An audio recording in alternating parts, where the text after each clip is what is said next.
Lockdown का पालन करते हुए बक्सर के मुसलमानों ने मनाया मुहर्रम त्यौहार। आपको बता दें कि बक्सर शहर में मुहर्रम त्यौहार को लेकर जिला प्रशासन ने बढ़ती सख्ती और बक्सर के निवासियों ने जिला प्रशासन द्वारा गाइडलाइन जारी का पालन करते हुए मनाया मुहर्रम त्यौहार।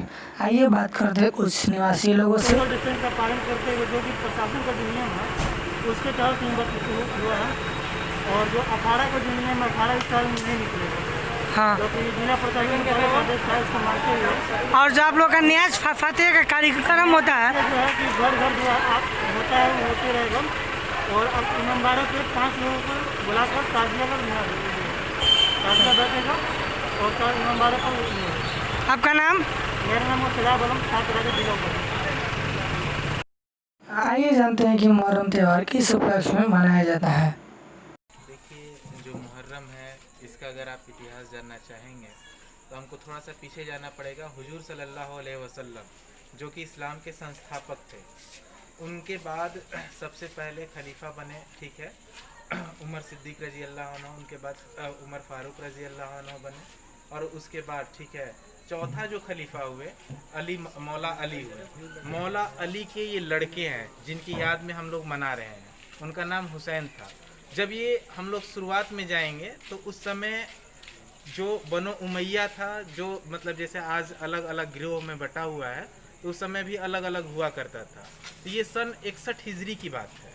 उस समय हुजूर सल्लल्लाहु अलैहि वसल्लम की वफ़ात हो चुकी होती है, और जब इसकी शुरुआत में हम जाते हैं तो उस समय जो यजीद नाम की जो शख्स था और उसको खिलाफत का उसने अनाउंस कर दिया था, तो यहाँ पे वो अपने हिसाब से चीज़ों में तब्दीली चाहता था कि जो कि मान लीजिए कि आज जो इस्लाम का पार्ट नहीं है उसके अंदर उसको मतलब शामिल करना चाहता था। तो इनको उसका इन्होंने विरोध किया। उसके बाद वो चाहता था कि यह हमारे खिलाफत को मंजूर कर ले, हमसे बैत कर ले। इन्होंने बैत करने से इनकार कर दिया। उसके बाद फिर शुरू होती है, और ये जब जाते हैं कूफा में, तो कूफा में जाने के बाद ठीक है वहाँ के लोग चाहते हैं कि आप जो खलीफा है आप खुद बने। इनको खतवात लिखा जाता है और हज़ारों की तादाद में खतें आती हैं। जब ये वहाँ पे जाते हैं तो वहाँ के जो लोग हैं और जो वहाँ पे यजीद ने कमांडर मुतय्यन किया होता है जो वहाँ पे, तो वो धमकाता है, डराता है। तो वहाँ के जो लोग हैं इनसे ठीक है खिलाफ़ हो जाते हैं अपनी जान बचाने के लिए, और वहाँ पे इनको धोखे से ठीक है धोखे से बुलाया गया, और उसके बाद वहाँ पे जंग शुरू होती है। और ये एक जंग जो है एक अच्छाई की जंग है बुराई के ऊपर, और यहाँ पे अंतिम हद तक उन्होंने अच्छाई के लिए लड़ा। उनकी पानी बंद कर दी गई, खाना बंद कर दी गई, हर चीज़ बंद करने के बावजूद उन्होंने लड़ा। और इससे हमें संदेश मिलती है कि कभी भी जुल्म के आगे हमें अपने घुटना को नहीं टेकना चाहिए, चाहे जालिम कितना भी बड़ा, हमें उसके जुल्म के आगे अपनी हार नहीं मानना है। हुजूर सल्लल्लाहु अलैहि वसल्लम ने फरमाया ठीक है कि जो एक आम इंसान है ठीक है, अगर वो देख रहा है कि कोई चीज़ गलत हो रही है तो उसको रोकने की 3 तरीका है। आप अगर कुछ गलत कर रहे हैं तो हम अपने दिल में नियत कर ले, आपसे ताकतवर नहीं है, आपको हम नहीं उसको बता सकते, हम जानते हैं कि आप बहुत बड़े ताकतवर हो, हम नियत कर लेंगे कि नहीं ये गलत कर रहे हैं। अगर मेरे पास ताकत है तो आपको बताएंगे कि नहीं ये गलत है, फिर भी आप नहीं रुकेंगे, और फिर भी हमारे पास ताकत और ज़्यादा है तो उसको हम अपने पूरी ताकत से कुचलने की कोशिश करेंगे, आपको समझाने की कोशिश करेंगे। यहाँ पे यही हमको संदेश मिलता है कि जालिम कितना भी बड़ा हो ठीक है, हमें उसके आगे झुकना नहीं चाहिए, भले ही हमारा सर और धड़ की बाजी क्यों नहीं हो।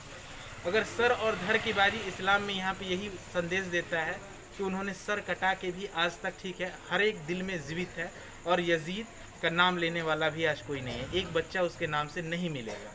तो यही सारी चीज़ें नहीं, इसमें जो सबसे बड़ी बात है कि उनकी जो ख़ानदान से लोग जो थे और उनके जानने वाले थे, जैसे उनके चचा अब्बास थे ठीक है, उनके भाई थे, उनके अपने लड़के थे, और उनकी ठीक है कुछ घर की शहजादियाँ थी, तो वो टोटल 70 लोग थे, और वहाँ पे हज़ारों की लश्कर थी।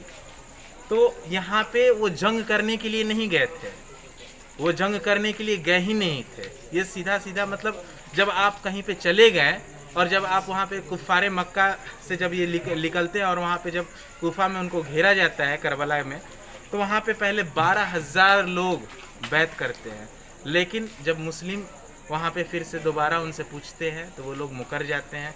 यहाँ पे सबसे बड़ी बात है, ठीक है, कि जो कूफे के लोग थे वो अपने वादा खिलाफत किए, वो बुलाए, वो खतवात लिखे। जब वहाँ पे वो जाते हैं और पूछते हैं, ठीक है, कि बताओ बिन मुस्लिम तुमने मुझे ख़त नहीं लिखा था कि मैं आपसे बैत करना चाहता हूँ, तो उन लोगों को पता जब ये चला कि इनके पास पूरा ये खतवात लेके आए हैं, 2 बोरी उनके पास खत थे। वो सोचा कि अगर यजीद के पास ये खत चला जाएगा तो जो अभी खलीफा है तो वो कहेगा कि ये नहीं, ये गलत पे नहीं है, ये तो सही पे है, इनको बुलाया गया है तब जाके ये आए हैं। तो उन लोगों को लगा कि नहीं, इनका कत्ल करना बहुत ज़रूरी है, नहीं तो हम लोग मार दिए जाएंगे। इनके साथ साथ इनके 6 महीने के बच्चे को भी कत्ल कर दिया गया था। अली असगर को जो जाके तीर लगी, नन्हे अली असगर को उनके, ठीक है। तो ये जो दास्ताने करबला है, ये छोटी सी वाक़या नहीं है, इसको आधा 1 घंटा में समेटा नहीं जा सकता। इस बार का मुहर्रम उतने धूमधाम से नहीं मनाया जा रहा है, इस पर आप क्या कहना चाहेंगे? देखिए, हमारे यहाँ आप जैसा कि देख सकते हैं, ताज़िया नहीं निकाली गई, नहीं अखाड़ा निकाला गया, कोई भी ऐसा कार्य नहीं किया गया जो केंद्र सरकार या बिहार सरकार के, ठीक है, गाइडलाइंस के विरुद्ध में है। हमने वो सारे काम किए, ठीक है, जो केंद्र और बिहार सरकार ने गाइडलाइन जारी किया था। और उसके साथ जो मेरा सिंबल है, जो मेरा, ठीक है, जिसमें किसी को भी कोई भी वबा ना फैले, बीमारी ना फैले, वैसे कार्य जैसे दीप जलाना हुआ, झंडा लगाना हुआ, निशान लगाना हुआ, तो ये 1-2 आदमी सिंपली रूप से कर सकते हैं। तो मतलब सिर्फ और सिर्फ इसको निभाने की एक परंपरा को निभाई गई है। इसमें कोई भी, ठीक है, भीड़ लगाने वाली काम नहीं किया गया है। हर चीज़ से बचने की कोशिश की गई है कि जितना मतलब बेहतर से बेहतर ढंग से हो सके, यही कोशिश की गई है। इस बार अखाड़ा भी नहीं निकलेगा? नहीं, यहाँ पे कोई आयोजन नहीं है। आप देख सकते हैं कि यहाँ पे ताजिया भी नहीं रखी गई है। और हम पूरी तरह से यहाँ पे कमेटी की यही कोशिश है कि कोई भी भीड़ नहीं लगे। कमेटी खुद यहाँ पे तत्पर है, अगर 2-4 लोग खड़े होते हैं तो उनको हटाने के लिए। मेरा नाम शाहिद हसन है।